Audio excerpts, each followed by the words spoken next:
الحمد لله رب العالمين والصلاة والسلام على أشرف الخلق وسيد المرسلين محمد بن عبد الله صلى الله عليه وعلى آله وأصحابه أجمعين ومن تبعهم بإحسان إلى يوم الدين.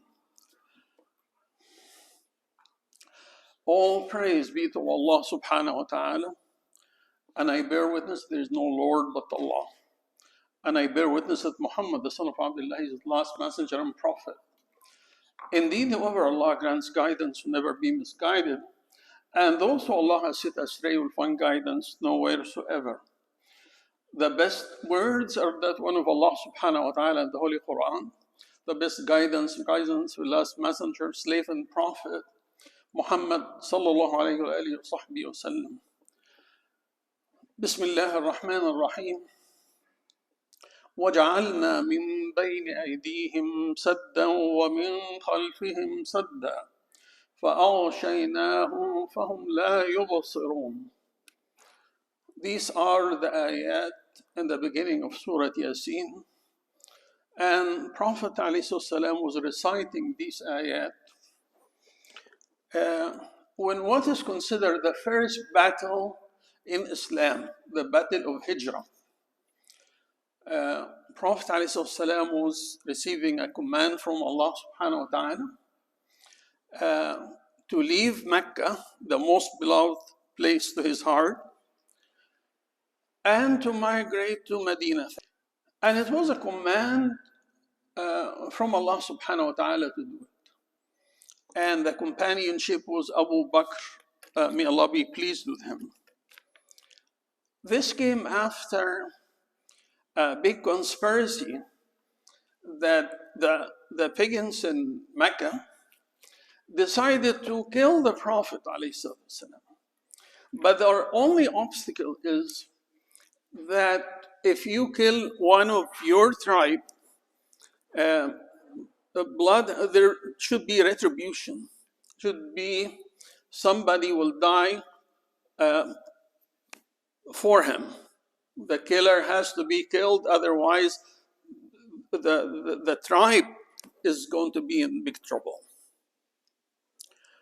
And they made so many meetings together, and they found it very hard to kill Muhammad sallallahu alaihi wasallam, since he was one of the honorable families of Mecca. And while they were sitting, a man came, a sheikh-like.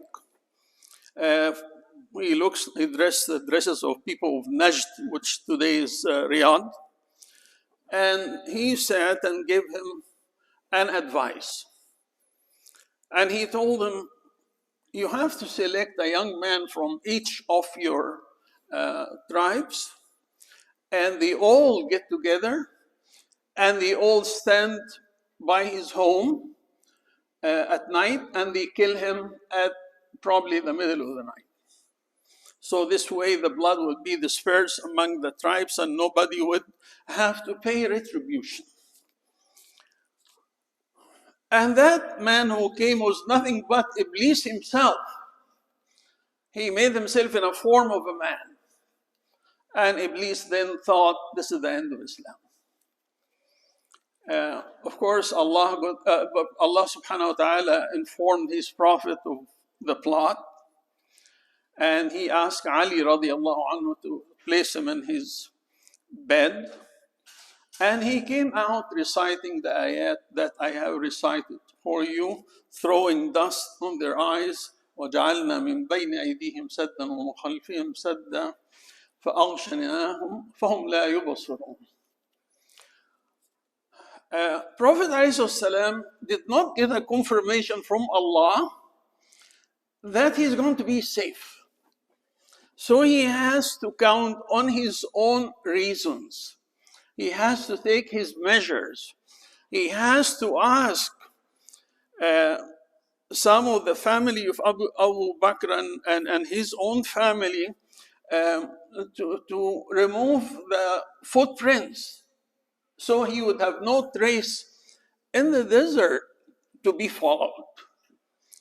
In fact, instead of going north to Medina, he went south is another alibi to confuse the pagans who definitely will be after him once they found that he has escaped.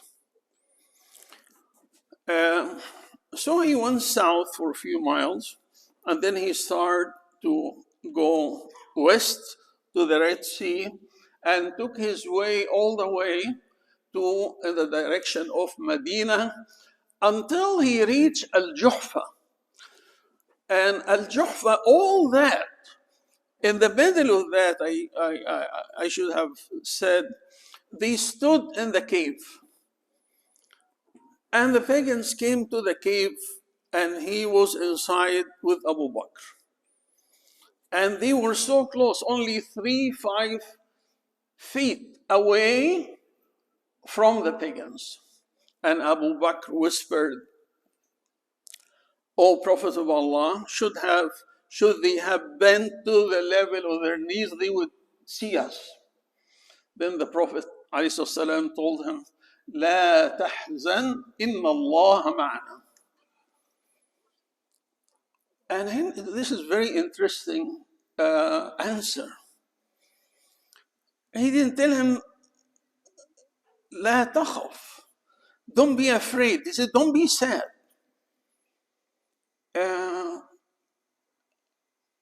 And that reminds us of the situation when Musa alayhi salam was confronted by the sea and being followed by the soldiers of Pharaoh behind him, and he found no way to get out. And his companion told him, "Inna lamudrakun," we are being already caught.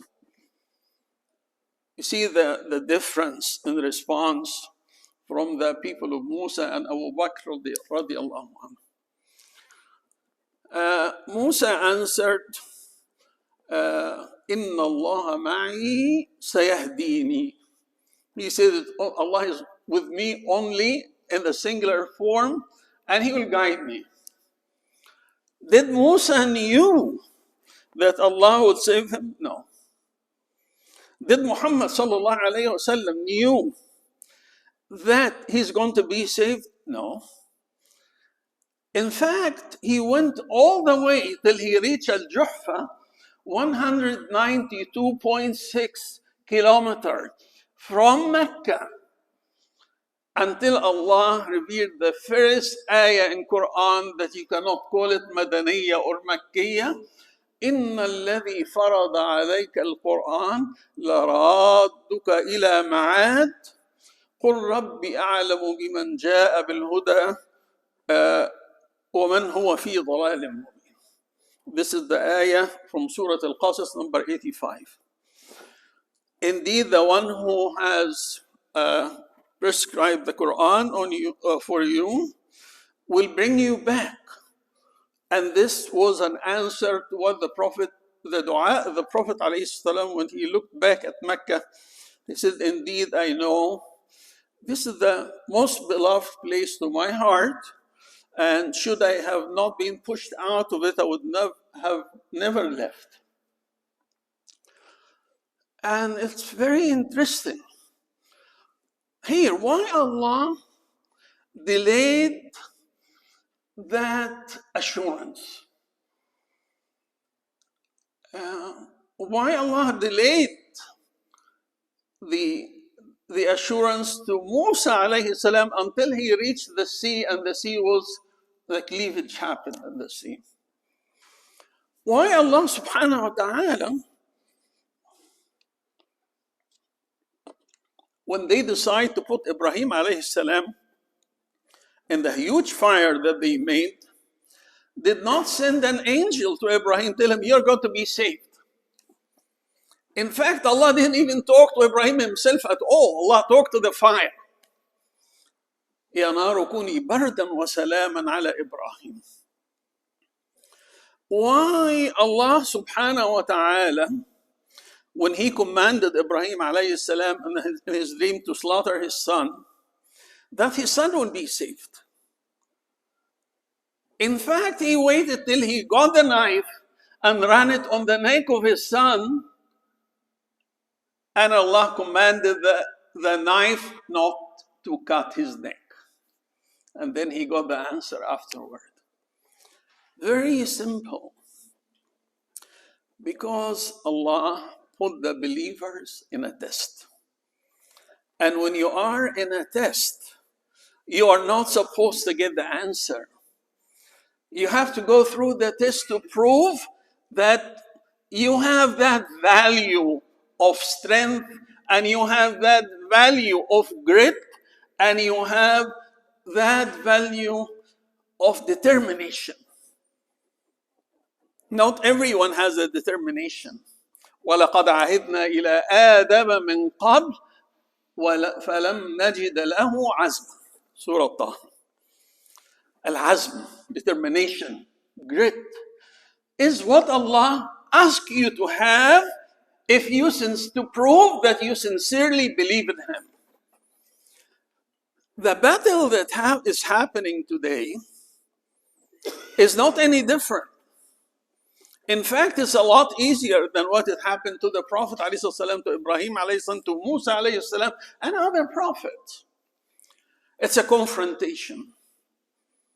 It's a confrontation between those who like to live in a place, worship Allah in peace, and those aggressors who came to disturb that for nothing but to have an ownership in this life, forgetting the hereafter. And Allah tells us the answer of this. يا أيها الذين آمنوا إذا لقيتم فئة فاثبتوا واذكروا الله كثيرا لعلكم تفلحون. And this is the ayah number 45, Surah Al-Anfal. And to understand this ayah, and it says, "O you who believe, when you are faced with a confrontation, stand your ground and mention Allah a lot. Allahu Akbar, Allahu Akbar, Allahu Akbar. And make dua. And don't feel defeated, so you may achieve success." In order to understand this ayah, let me recite the ayah number 15, Surah Al-Anfal. يا أيها الذين آمنوا إذا لقيتم الذين كفروا زحفا فلا تولوهم الأدبار. O you who believe, when you confronted with those who do not believe, confronting you to fight you, do not run away and face them. Here, this ayah is talking about confrontation.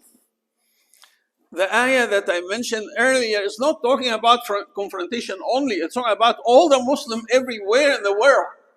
Anyone who say, La ilaha illallah, what is my situation with what's going on in that confrontation between the believer and non-believer?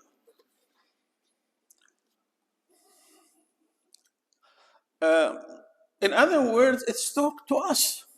This ayah was revealed to us and the people like us that passed, and the people like us who will come in the future. How do we handle that situation? How do you feel about it? What to do about it?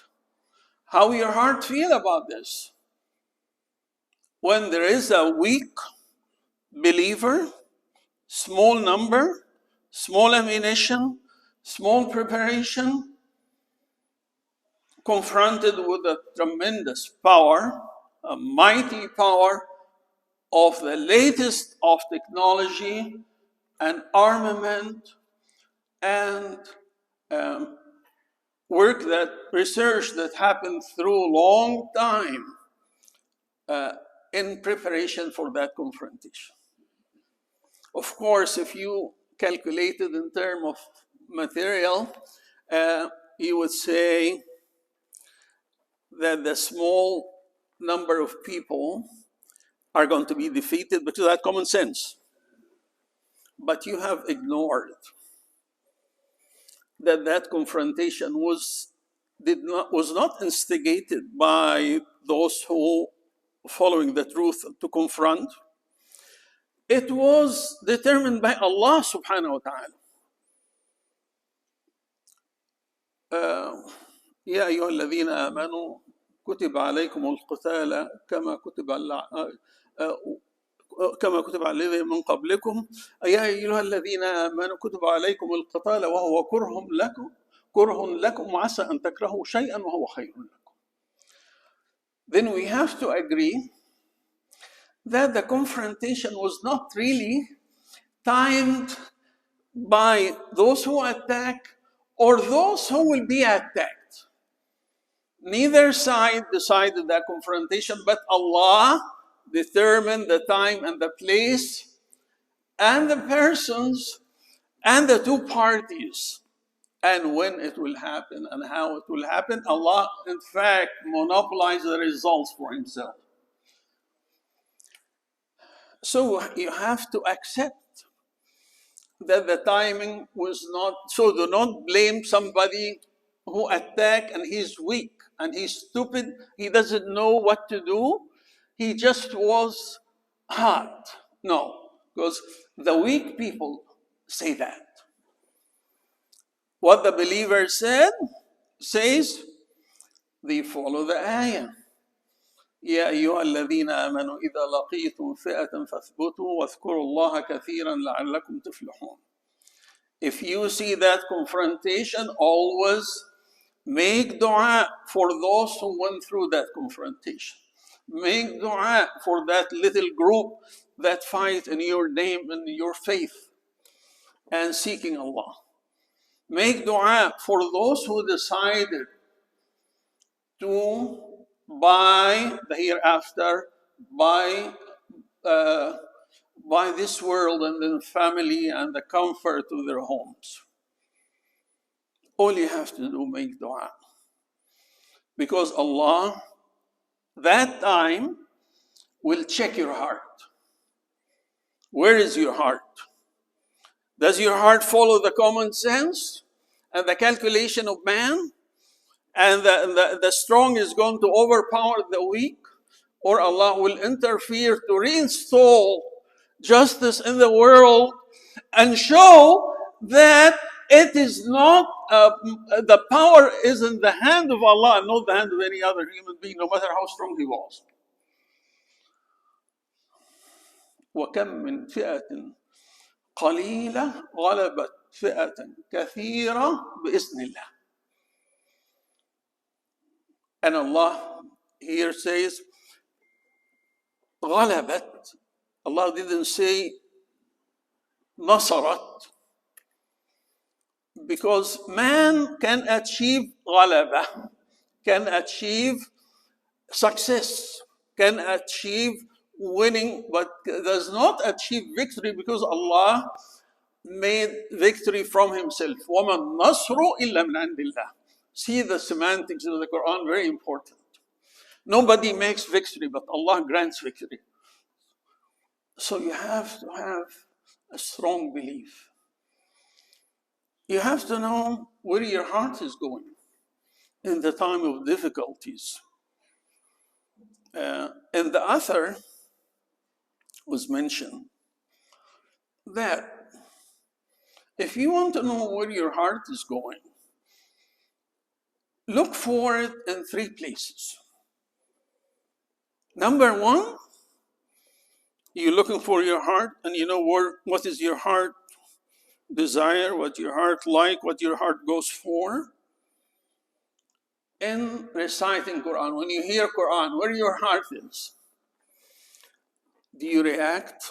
Does your skin get that goosebump that you know that this truth is so powerful?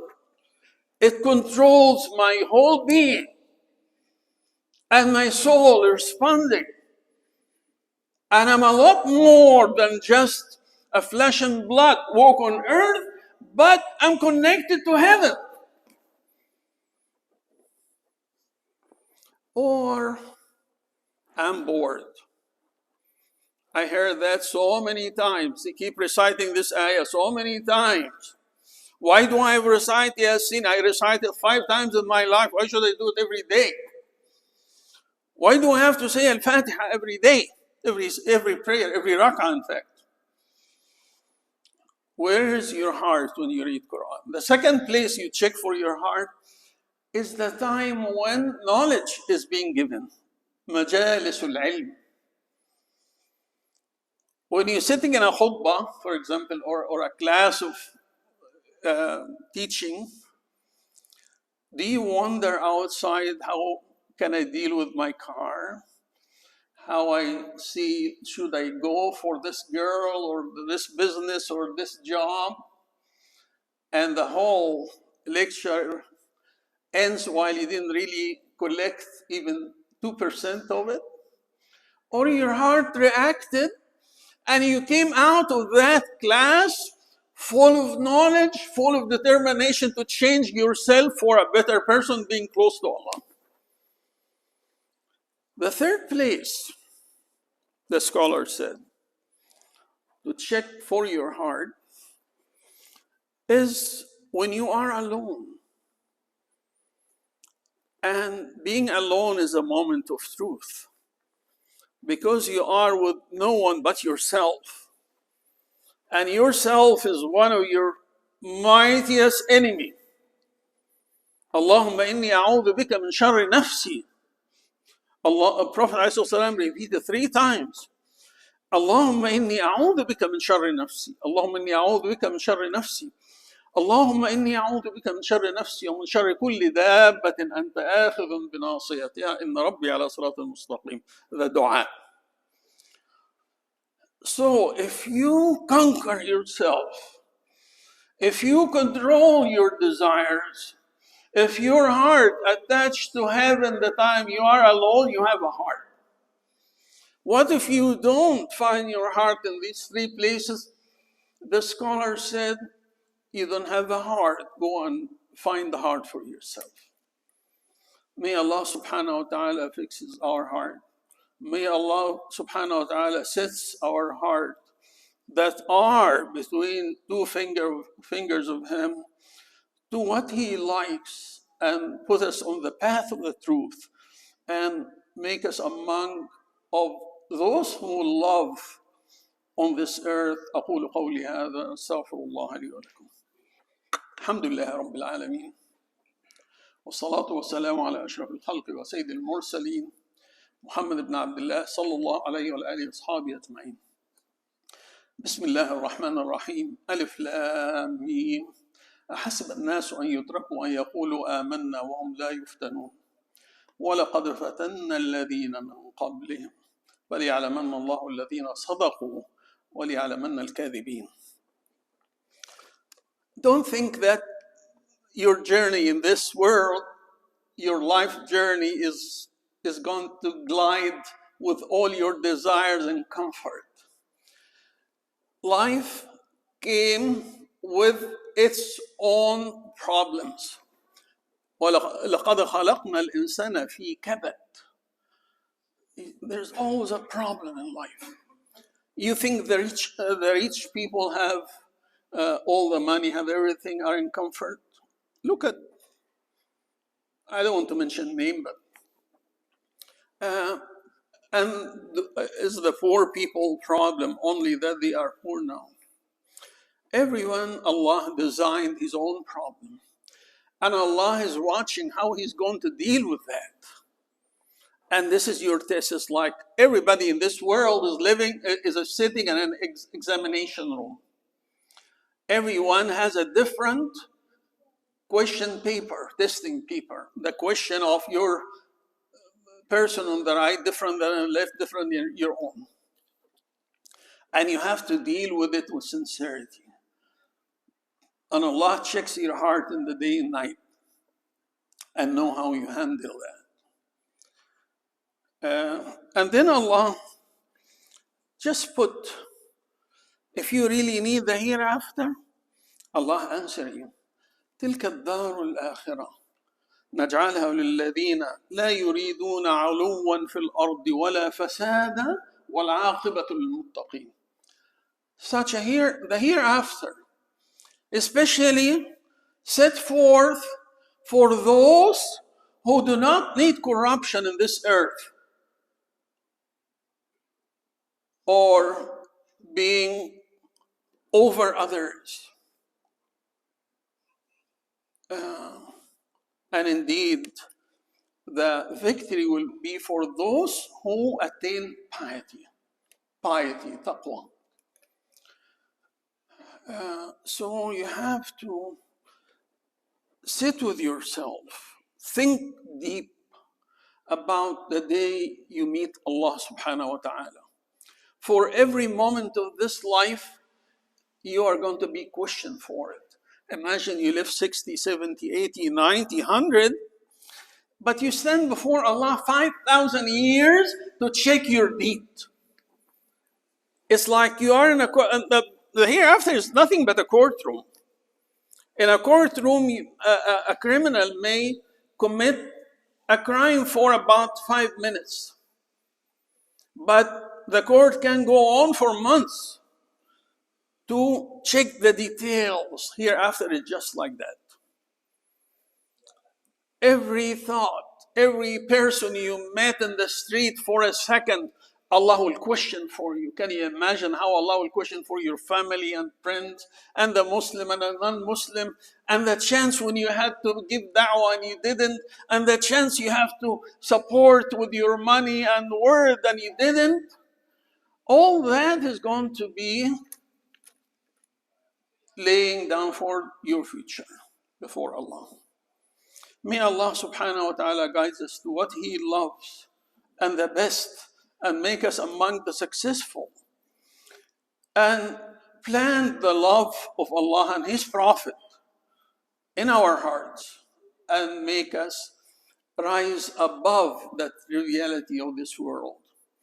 اللهم صل وسلم وبارك على سيدنا محمد وعلى آله المكرمين وعلى أزواجه الطاهرات أمهات المؤمنين وعلى ذريته الطيبة رضي الله عنهم أجمعين وأرضاهم وعلى أصحابه الغر الميامين وعلى أحبابه إلى يوم الدين، واجعلنا منهم برحمتك يا أرحم الراحمين. كما صليت على إبراهيم وعلى آل إبراهيم إنك حميد مجيد، وسلم تسليما كثيرا، وبارك على سيدنا محمد نبي الأمي الأمين وعلى آل بيته المكرمين وعلى أزواجه الطاهرات أمهات المؤمنين وعلى ذريته الطيبة إلى يوم الدين، وعلى أصحابه الغر الميامين وعلى أحبابه إلى يوم الدين، واجعلنا منهم برحمتك أرحم الراحمين. كما باركت على سيدنا إبراهيم آل سيدنا إبراهيم إنك حميد مجيد. اللهم اهدنا فيمن هديت، وعافنا فيمن عافيت، تولنا اللهم فيمن توليت، بارك لنا اللهم ربنا الكريم فيما أعطيت، واصرف عنا ربنا الحليم شر ما قضيت، فإنك سبحانك تقضي بالحق ولا يقضى عليك، لا يعز من عاديت ولا يذل من واليت، تباركت ربنا الكريم وتعاليت، لك الشكر والحمد والنعمة على ما أنعمت به وأوليت. اللهم لا تدع لنا ذنبا إلا غفرته، ولا هما إلا فرجته، ولا مريضا إلا شافيته، ولا مجاهدا إلا أعنته، ولا مظلوما إلا نصرته، ولا ضالا إلا هديته، ولا رحما إلا وصلته، ولا ميتا إلا رحمته، ولا حاجة لنا هي لك رضا من حوائج الدنيا والآخرة إلا قضيتها برحمتك أرحم الراحمين.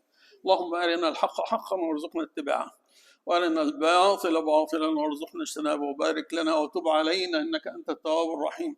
اللهم انصر الإسلام والمسلمين، وأعلي بفضلك كلمتي الحق والدين.